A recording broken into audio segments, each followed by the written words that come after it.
Coucou tout le monde, j'espère que vous allez bien. Donc je vous retrouve dans une pile à lire pour le mois d'avril.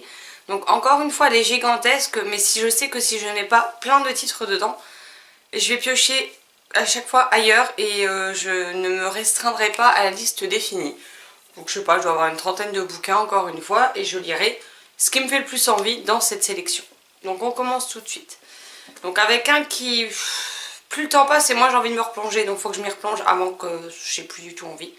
Donc on a La Maison de la Nuit, le tome 2, Trahi de PC et Christine Cast pardon, chez PKJ. Dans le premier tome avait été une lecture moyenne, donc à voir ce que la suite me réserve. Je vous fais pas de résumé parce qu'il y a beaucoup trop de livres et puis je vous mets jamais les résumés, mais je vous mets à chaque fois en barre d'infos le titre, l'auteur et la maison d'édition.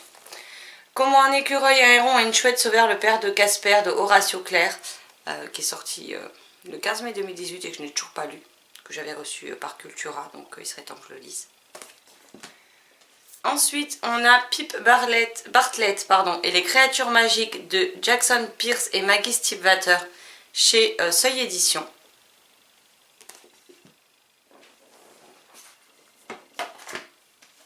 On a Les Princesses du Royaume de la Fantaisie, le tome 3, Princesse des Forêts de Théa Stilton chez Albin Michel Jeunesse. J'aime beaucoup cette série et il serait temps que je la termine. Crush Cannelle et Café Frappé de Stasia Dutch chez Fleurus, que j'ai reçu en gain concours et qu'il me tarde de lire et que j'ai toujours pas eu le temps de caser. Donc ce sera le moment ou jamais. L'Auberge entre les mondes, le tome 2 de Jean-Luc Marcastel, publié chez Flammarion Jeunesse, que je me suis procuré l'an dernier pour les Imaginales, avec la magnifique dédicace. Et je ne sais pas s'il aura le tome 3, donc il faudrait que je sois à jour pour les Imaginales au cas où. Les Royaumes Invisibles, le tome 1, La Princesse Maudite de Julie Kagawa chez Harlequin dans leur ancienne collection Darkis. Pareil, hein, c'est fait 500 pages, mais bon, c'est écrit énormément gros. Pour le challenge au fil des saisons et des pages, Maud m'a choisi Les Rumeurs d'Issard, le tome 1 de Marie Caillé, publié chez Hachette et dont la suite vient de sortir en auto-édition.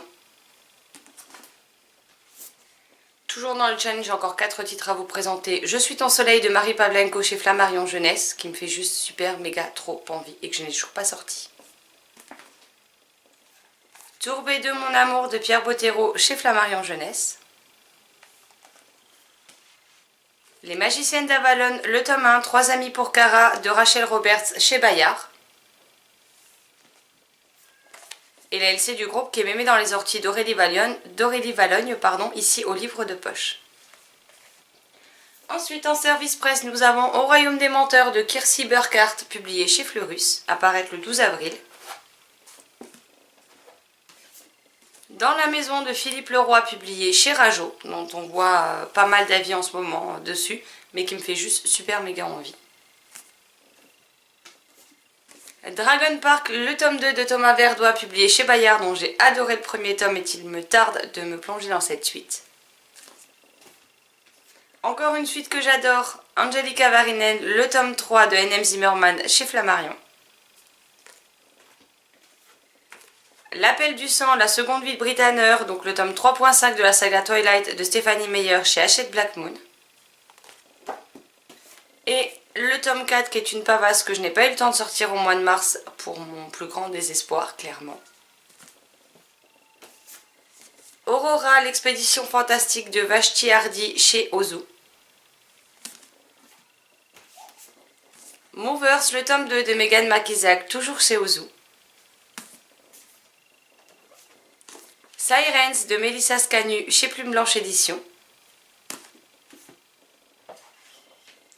Gardien des cités perdues, le tome 4, Les Invisibles de Shannon Messenger chez Lumen, que je vais lire en lecture commune, comme pour les autres tomes, avec Sylvie et Tania, donc la première semaine d'avril.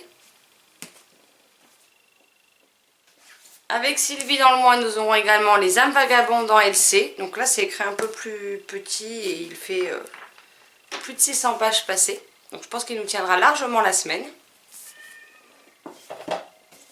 Toujours avec Sylvie, Nos chemins de travers, le tome 1 de Georgia Caldera chez J'ai lu. Toujours Sylvie, Le voleur de cœur de Raouya Haroum, j'espère que ça se prononce comme ça, chez Michel Lafon. LC avec Maud, 7 secondes de Tom Easton, publié chez Lumen, qui est le livre que je lui ai choisi pour le challenge au fil des saisons et des pages. En lecture commune avec Sylvie, encore une fois, Né à minuit, le tome 2 de C.C. Hunter chez Michel Lafon. Tom O'Clock, le tome 3, le détective du temps de Sir Steve Stevenson chez Ozu. Vous voyez qu'il y a des maisons d'édition qui reviennent régulièrement quand même. Hein. Des livres que Mademoiselle Marilyn m'a prêté. Donc Dividing Eden, alors je crois que c'est celui-là le 1 si je me suis pas loupée. De Joël Charbonneau chez Milan. Oui, c'est celui-là le tome 1. Roi de Sand de Kay Ankrum chez Milan. Donc toujours un prêt de Marilyn. Le feu dans le sang de Johan Elio chez Scrinéo. Quelques sagas à finir avec Les pluies, le tome 2 de Vincent Villeminot chez Fleurus. La symphonie des abysses, le tome 2 de Karina Rosenfeld à la collection R. Les 7 étoiles du Nord de Abby Elphinstone chez Gallimard Jeunesse. Je suis désolée pour le chat que vous entendez, mais elle n'est pas contente parce que j'ai fermé la porte de ma pièce, mais sinon il me déchiquette mes livres, donc voilà. Et ça ne lui plaît pas que je parle et que je ne sois pas avec elle. En fait, elle ne supporte pas entendre des voix et pas être dans la même pièce, donc voilà. Amelia Fang, le tome 2 de Laura Helen Anderson chez Casterman. Il y a quand même pas mal de livres assez courts dans ma pile à lire. Hein. Les Chevaliers des Gringoles, le tome 2 de Erwan J et Papaya chez Nathan. Émilie, le tome 2 de Lise Kessler chez Hachette. Bon, le tome 3 est déjà sorti, le tome 4 devrait pas tarder, donc il est temps que je me mette à jour. Et encore des livres que Marilyn m'a prêté. Les autres, il m'en restera 2, 4. Donc je les lirai au mois de mai pour lui les rendre aux Imaginales. Donc on a la série Wonder Park de Fabrice Collin. Donc le tome 1, Libertat. Le tome 2, Mégalopolis. Le tome 3, Cyclos. Le tome 4, Ascaran. Le tome 5, Discordia. Et enfin le dernier, Darkmoor. Donc oui, ça fait 6 tomes. Maintenant c'est écrit extrêmement gros. Il y a des illustrations comme ceci. Il y en a qui prennent toute la page de mémoire ou quasiment.